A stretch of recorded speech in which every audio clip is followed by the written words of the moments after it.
Votre ambition, est-ce que c'est justement de résoudre ce problème de l'abstention et du désintérêt politique, notamment chez les jeunes? On sait qu'il est grandissant aujourd'hui, Éloi. Oui, on a deux grands objectifs. Le premier, c'était de recréer ce lien entre les citoyens et les élus. Donc, il passe par, enfin, on pense en tout cas avec Héloïse, c'est pour ça qu'on a créé cet outil, il passe par le fait de redonner confiance aux citoyens, déjà en s'informant tous les jours sur des textes qui sont étudiés, dont ils n'ont pas forcément connaissance, mais aussi en leur permettant de suivre l'activité de leurs députés et de l'Assemblée nationale, chose qu'ils n'avaient pas. Ils trouvaient souvent que l'Assemblée était un endroit assez opaque, on ne savait pas tellement ce qui s'y passait. Donc là, l'objectif, c'était de leur permettre tous les jours de voir concrètement ce qui s'y passait.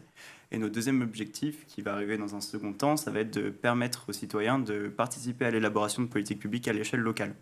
Ce qu'on souhaiterait, c'est de permettre à des collectivités de sonder un bassin géographique précis et donc permettre aux citoyens de réellement s'impliquer dans la vie démocratique locale en répondant en faveur ou en défaveur d'une politique publique qui est en cours d'élaboration. Vous avez des demandes justement de la part de collectivités ou même de personnalités politiques sur ces sujets-là? Oui. D'analyser les données que vous avez Effectivement. Puis vu que notre échantillon grossit de jour en jour, on va bientôt être en mesure de pouvoir le faire.